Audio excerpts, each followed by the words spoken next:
Welcome, dear listener. Before we step through this open door together, a small favor. If you enjoy calm, carefully told journeys into the past, please subscribe now so these quiet history nights can come to you whenever you're ready to drift away. Stay with me until the end. I promise a story that begins in a humble field and ends beneath the banners of an army, a story that shows how ordinary choices can change the world. Now breathe slowly, let your shoulders soften, and allow your imagination to open like a shutter at dawn. You wake on a straw mattress. The room is small and low, its rough stone walls cool to the touch.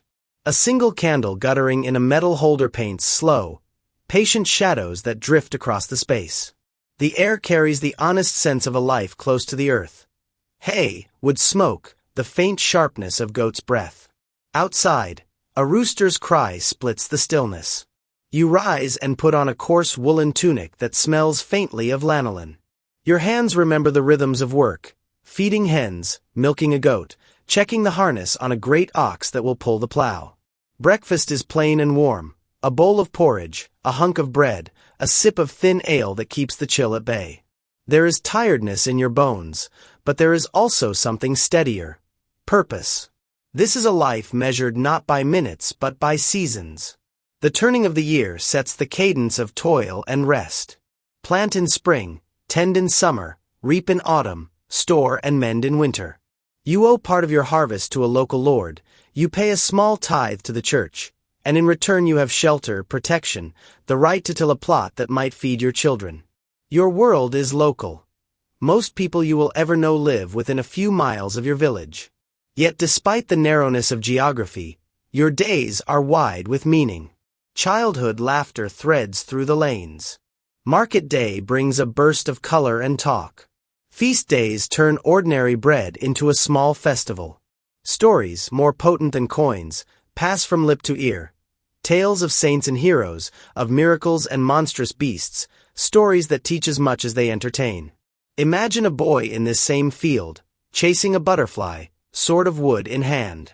He catches the eye of a passing noble, or perhaps fortune nudges him toward a squire's life. He learns to ride, to wield a lance, to bow to courtly manners. In the courts of the powerful, language and law shift. A different tongue becomes the speech of nobles, fine words shaping fine power. On a distant shore, a navy sails, banner snapping in a cold wind. On a day of fate, two armies meet. Shields are set like a living wall. Hours pass like stones thrown into a river. A feigned retreat, a sudden charge, a leader struck and fallen, and a crown is set upon a new head. The land changes not only by sword and decree, but by the slow architecture of new rule. Castles, first earth and timber, then stone and mortar, rise to guard and to govern. They are fortresses and households, prisons and courts, workshops and symbols. Castles are the raw geometry of power. Keeps rising from moats, curtain walls embracing whole communities. Inside, the Great Hall is the stage for politics, food, music, and rumor. Below, the bailey hums with life, the blacksmith's hammer ringing, the fletcher's workshop full of the dry smell of yew and sinew, the practice yard where men learn to move like a single terrible blade. But power is not only stone and steel. It breathes through the soaring vaults of cathedrals and in the hush of cloisters. The church is the era's great organizer of meaning. In cathedral light, stained glass becomes a storybook of color for those who cannot read. Monasteries keep the fragile flame of learning. Monks copying texts in delicate script, illuminating margins with gold and leaf, preserving the works of antiquity and the thought of their own day. They tend infirmaries, run hospices, manage granges that supply food and income, and at times they steer the levers of politics. The line between spiritual counsel and earthly rule is thin. There are darker currents too. When a call rings from the pulpit, to take up a cross and march eastward to a city sacred to many, men listen. The journey to distant lands promises penance, glory, riches, and the mercy of God. The crusades are long and brutal. Victory brings cities sacked and kingdoms carved out of foreign soil, and contact with a wider world brings spices and ideas home in the same ships that carry grief. Trade lanes hum with new commodities. Markets swell with copper coin. merchants begin to measure wealth differently.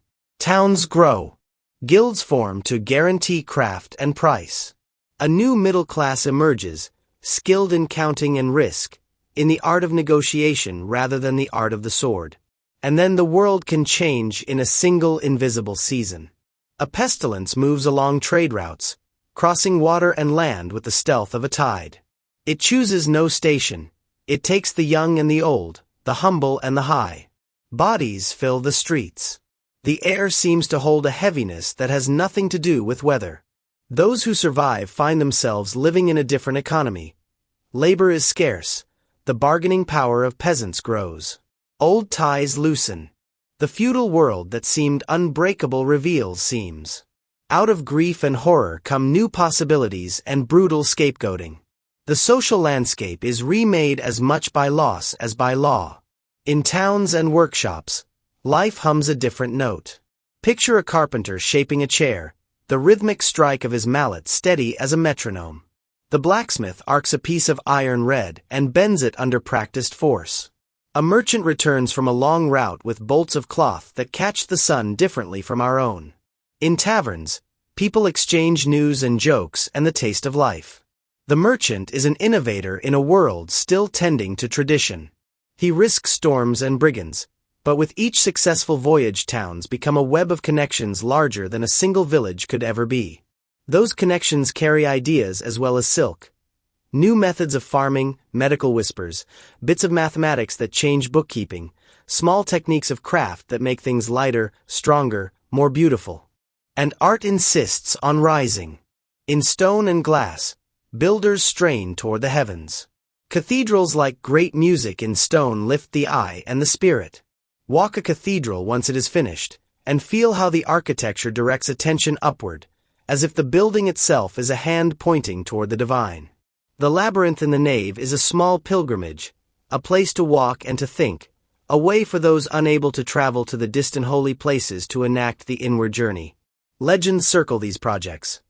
Carpenters find beams that fit as if by miracle, master builders appear and vanish like ghosts of genius.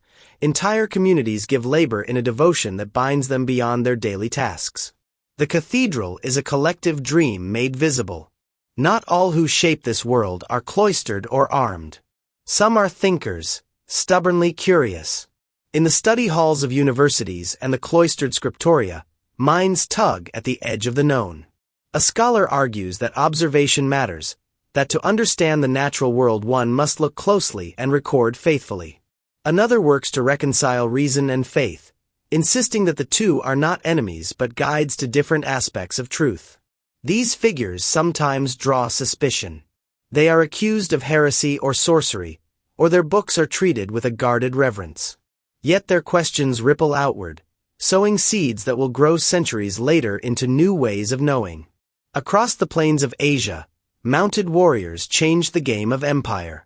A leader is forged in hardship and shared struggle, uniting clans by blood and oath, then turning those bonds into an unstoppable force. Cavalry moves with a speed unfamiliar to settled peoples. Siegecraft and diplomacy, terror and tolerance, all become instruments of a new kind of imperial scale. Cities burn, and at the same time trade across continents blooms under a new order that, for a time, links markets from city to city, stretching the world in new ways. The sight and stories of distant lands, of palaces and customs and technologies, return home, skewing what people thought possible. Even the rules of war evolve. A well-trained archer, standing a distance from heavy cavalry, unstrings old assumptions about the invincibility of armor. Cannons will arrive one day and change the physics of castles. The knight as an unbeatable force gives way to a more complicated reality. Yet the ideal of chivalry, of courage, of loyalty, persists in song and story, in the tournaments where men test skills for sport and reputation, in the romances that shape a world's imagination. And that imagination is embodied in individuals who leave marks that outlast their own lives. A queen from a vast and cultured province rides to northern courts, bringing poetry and music and a taste for refined life, and later maneuvers across courts and claims power again and again until her name becomes a kind of legend.